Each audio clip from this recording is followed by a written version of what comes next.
Hello दोस्तों, स्वागत है आपका आपके अपने YouTube channel chase the goal के ऊपर। दोस्तों, एक लेटेस्ट अपडेट है और ये जो अपडेट है ये है आपकी महिला सुपरवाइजर महिला अधिकारिता भर्ती को लेकर के।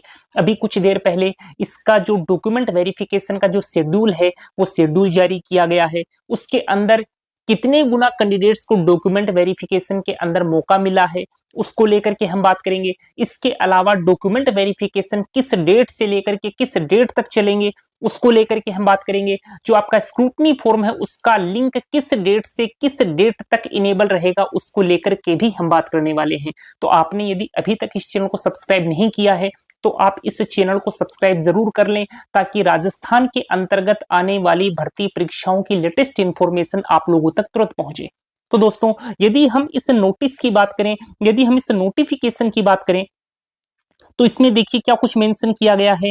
राजस्थान कर्मचारी चयन बोर्ड जयपुर द्वारा पर्यवेक्षक महिला अधिकारिता सीधी भर्ती 2024 का दिनांक 28 नवंबर 2024 को परिणाम जारी कर वरीयता सूची विभाग को प्रेषित की गई। यानी कि इसका जो रिजल्ट है, रिजल्ट आपका 28 नवंबर को आया। तो रिजल्ट आने के बाद में जो भी वरीयता सूची थी वह है आपके विभाग को प्रेषित की गई थी। कौन सा विभाग है? महिला एवं बाल विकास विभाग है।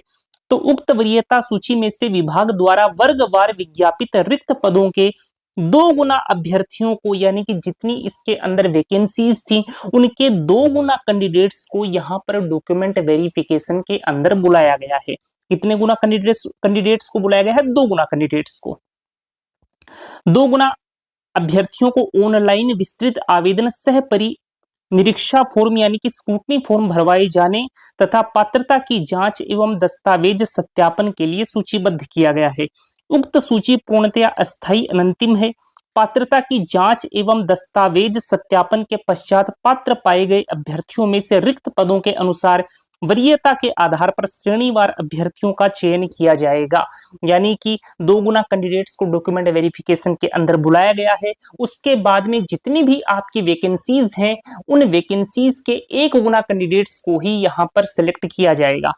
आगे क्या कुछ है? पात्रता की जांच एवं दस्तावेज सत्यापन हेतु सूचीबद्ध अभ्यर्थियों से ऑनलाइन विस्तृत आवेदन सह परिनिरीक्षा फॉर्म यानी कि स्क्रूटनी फॉर्म आमंत्रित करने हेतु राजस्थान कर्मचारी चयन बोर्ड द्वारा दिनांक 7 जनवरी 2025 से 13 जनवरी 2025 तक लिंक खोला जाएगा। यानी कि स्क्रूटनी फॉर्म आप कब से कब तक भर सकते हो?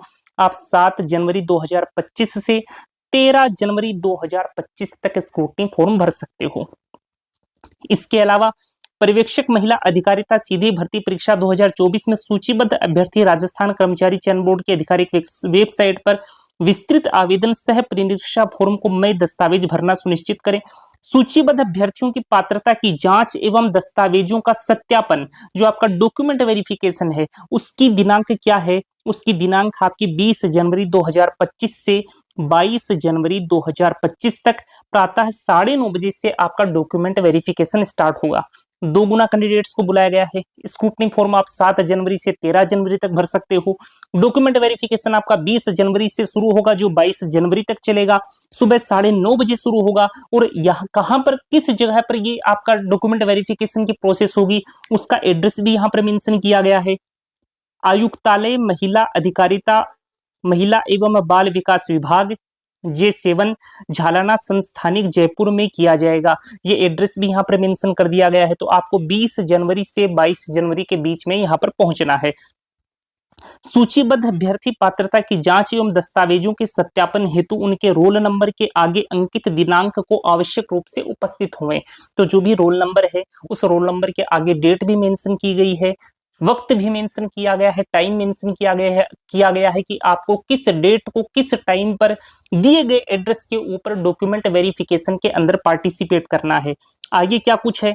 दिनांक 20 जनवरी 2025 से 22 जनवरी 2025 के निर्धारित कार्यक्रम के दौरान अपरिहार्य कारणों से यदि कोई अभ्यर्थी अनुपस्थित रहता है, कोई भी कैंडिडेट जो डॉक्यूमेंट वेरिफिकेशन की प्रोसेस के दौरान अब्सेंट रहता है, तो ऐसे अभ्यर्थी दिनांक 28 जनवरी 2025 को मध्याह्न पश्चात 2 बजे पूर्व निर्धारित स्थल पर उपस्थित होना सुनिश्चित करें। यानी कि जो कैंडिडेट डॉक्यूमेंट वेरिफिकेशन की प्रोसेस के दौरान अब्सेंट रह जाता है, यानी कि 20 जनवरी से 22 जनवरी के बीच में जब भी उसका शेड्यूल है उसमें वो किसी कारण से नहीं जा पाता, तो उसका जो डॉक्यूमेंट वेरिफिकेशन है वो 28 जनवरी को होगा। इस बात को आपको ध्यान रखना है। यहाँ पर टाइम भी मेंशन किया गया है। इसके आगे क्या कुछ है, अनुपस्थित अभ्यर्थियों को इसके अलावा अलग से कोई अवसर प्रदान नहीं किया जाएगा। यानी कि यदि आप 28 तारीख को भी अब्सेंट रह जाते हो तो इस केस में आपको किसी भी प्रकार का कोई सेकंड चांस नहीं मिलेगा। इसलिए आपको 28 जनवरी को किसी भी सूरत में अब्सेंट नहीं रहना है। यदि आप 20 और 22 जनवरी के दौरान अब्सेंट रह जाते हो तो आगे क्या है, उक्त निर्धारित दिनांक एवं समय पर उपस्थित नहीं होने पर अस्थायी चयन निरस्त कर दिया जाएगा। जो आपका सिलेक्शन है उस सिलेक्शन की प्रोसेस को रोक दिया जाएगा, जिसकी जिम्मेदारी अभ्यर्थी स्वयं की होगी। जिसकी जिम्मेदारी आपकी स्वयं की होगी, ऐसा कुछ इसमें मेंशन है। तिथिवार दस्तावेज सत्यापन हेतु अनंतिम रूप से अस्थायी चयनित अभ्यर्थियों के रोल नंबर एवं दस्तावेज सत्यापन समय सारणी निम्नानुसार है। तो सबसे पहले नॉन टीएसपी एरिया यहाँ पर दिया गया है। नॉन टीएसपी एरिया के तहत हम लोग देखें तो 20 जनवरी 2025 को सुबह 9:30 बजे 120 कैंडिडेट का यहाँ पर डॉक्यूमेंट वेरिफिकेशन किया जाएगा। तो यहाँ पर रोल नंबर भी मेंशन किए गए हैं नॉन टीएसपी एरिया के। तो 20 तारीख को 120 कैंडिडेट का डॉक्यूमेंट वेरिफिकेशन होगा। उसके बाद में आपका 21 तारीख को सुबह 9:30 बजे डॉक्यूमेंट वेरिफिकेशन चलेगा, यानी कि जो आपका डीवी वाला काम है वो एक ही दिन में हो रहा है। इसके अलावा कितने कैंडिडेट को 21 तारीख को बुलाया गया है, 120 कैंडिडेट को बुलाया गया है। किसी प्रकार की कोई 2 शिफ्ट में डीवी का काम नहीं होगा, एक दिन में केवल एक शिफ्ट के अंदर ही डॉक्यूमेंट वेरिफिकेशन चल रहा है। इसके अलावा 22 तारीख को होगा, 22 तारीख को सुबह 9:30 बजे होगा डॉक्यूमेंट वेरिफिकेशन, जिसमें 108 कैंडिडेट को बुलाया गया है। और यहाँ पर जो भी नॉन टीएसपी एरिया के कुछ कैंडिडेट बच गए हैं उनका भी आपका डीवी होगा। इसके अलावा जो आपके टीएसपी एरिया आता है, इस टीएसपी एरिया का जो डीवी है वो भी 22 तारीख की डेट में करवाया जाएगा। इसके अलावा कुछ और चीजें हैं जो यहाँ पर हम लोग डिस्कस कर लेते हैं।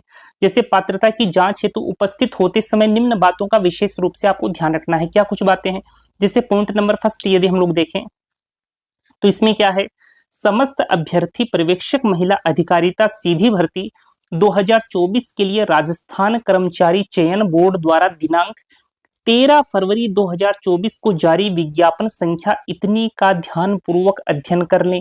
यानी कि जब आपका इस वैकेंसी का नोटिफिकेशन आया था उस नोटिफिकेशन का आप बहुत ही ध्यान पूर्वक अध्ययन कर लें।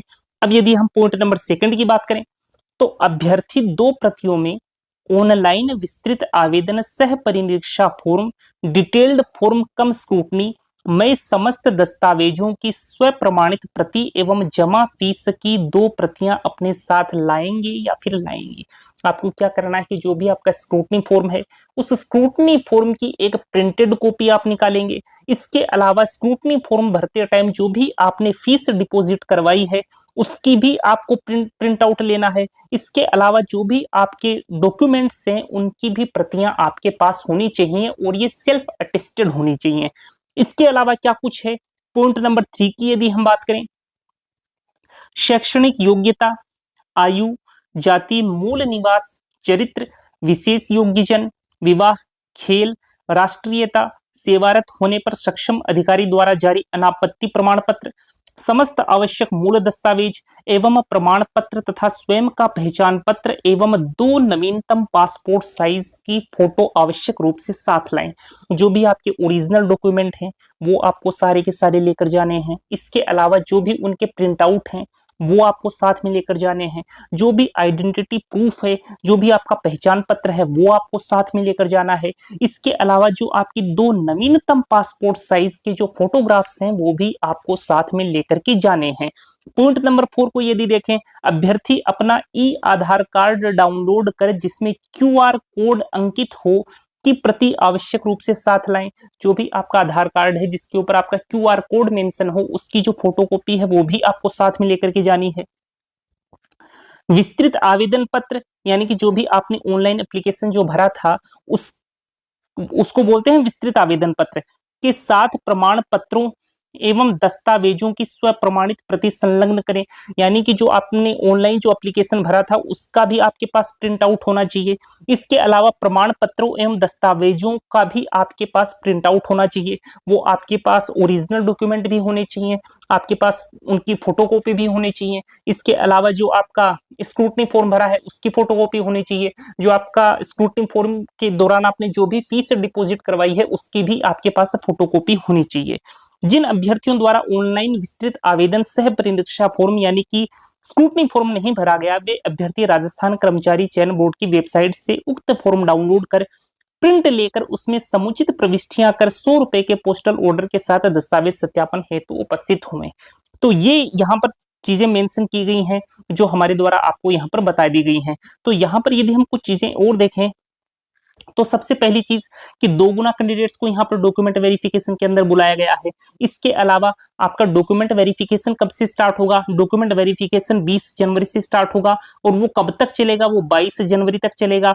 स्क्रूटनी फॉर्म आपके 7 जनवरी से ओपन होंगे जो आपके 13 जनवरी तक चलेंगे। 2 गुना कैंडिडेट्स को यहाँ पर मौका दिया गया है। जितने भी आपके ओरिजिनल डॉक्यूमेंट हैं वो सारे के सारे आपको तैयार करवा लेने हैं, उनकी फोटो कॉपी आपको ले लेनी है। जो आपने स्क्रूटनी फॉर्म भरा है स्क्रूटनी फॉर्म की जो एक प्रिंट आउट है वो आपको साथ में लेना है। इसके अलावा आपके पास एक आइडेंटिटी प्रूफ है वो आपको साथ में लेना है। आपके पास जो क्यूआर कोड वाला जो आधार कार्ड है उसकी फोटोकॉपी आपको साथ में लेनी है और ये फोटोकॉपी आपकी सेल्फ अटेस्टेड होंगी। इसके अलावा 2 रिसेंटली जो फोटोग्राफ्स हैं वो भी आपको साथ में ले लेने हैं। तो दोस्तों ये सारी की सारी जानकारी जो है वो हमने इस वीडियो के माध्यम से आप लोगों तक पहुंचाई।